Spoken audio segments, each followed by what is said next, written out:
ക്യാപ്റ്റനാകാനും അടുത്ത പവർ ടീമിൽ കയറാനുമുള്ള വാശിയേറിയ പോരാട്ടമാണ് ടീമുകൾ തമ്മിൽ നമുക്ക് കാണാൻ സാധിക്കുന്നത്. തോക്കും ബോംബും പരിചയമൊക്കെ ആയിട്ട് കളരി പ്ലസ് പട്ടാളം കോമ്പിനേഷനിലാണ് പുതിയ ടാസ്ക് മാറ്റിപ്പിടിക്കൽ പറമ്പിൽ ബിഗ് ബോസ് കൊണ്ടുവന്നിരിക്കുന്നത്.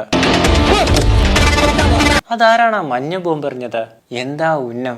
അത് ഗബ്രിയുടെ തലക്കെറിഞ്ഞു കൊള്ളിച്ചവന് ഒരു കുതിരപ്പം കൊടുക്കണം. ഏതായാലും ഗബ്രിയുടെ തലയിൽ മുഴുവൻ മഞ്ഞപ്പൊടി ആയിട്ടുണ്ട്. നക്ഷത്രങ്ങൾ കണ്ടുകൊണ്ടിരിക്കുന്ന ഗബ്രിക്ക് അല്പം ക്ഷീണമാവാം.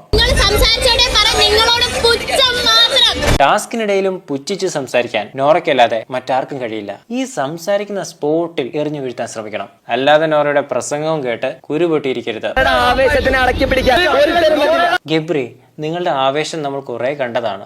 ഇപ്പോൾ ഒരു മഞ്ഞ ബോംബ് തലയിൽ വീണിട്ട് നേരെ നിൽക്കാറായിട്ടില്ല.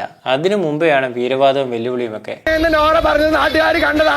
ഋഷിയുമായിട്ട് അടിയുണ്ടാക്കി പിരിഞ്ഞിട്ട് ഇപ്പോൾ ആ കുറ്റമെല്ലാം എടുത്തു പുറത്തു വെക്കാൻ ഒരാളെ കിട്ടുമ്പോൾ അത് ഏറ്റവും നന്നായിട്ട് ഉപയോഗിക്കണം അർജുനെ.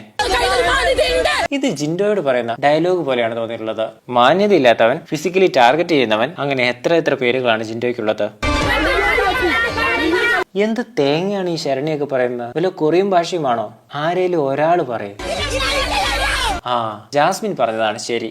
ഇങ്ങനെ എല്ലാവരും കൂടെ അലക്കുന്നതിൽ നല്ലത് മിണ്ടാതിരിക്കുന്നതാണ്. ഏതായാലും അതിർത്തി കാക്കുന്ന പട്ടാളക്കാരുടെ ടാസ്കാണ് ഇത്തവണ ബിഗ് ബോസ് ഒരുക്കിയിരിക്കുന്നത്. ആദ്യം എല്ലാവരും കുറച്ച് ദൂരത്തായിരിക്കും. പിന്നീട് കുറച്ച് സമയം കഴിയുമ്പോൾ അടുത്തോട്ട് വന്നെറിഞ്ഞാൽ കളി കുറച്ചുകൂടെ രസമാകും. ആരാകും ഇത്തവണത്തെ ക്യാപ്റ്റൻ? ക്യാപ്റ്റനാകാൻ ആർക്കാണ് അർഹതയുള്ളതെന്ന് നിങ്ങൾ കമന്റിൽ പറയുക.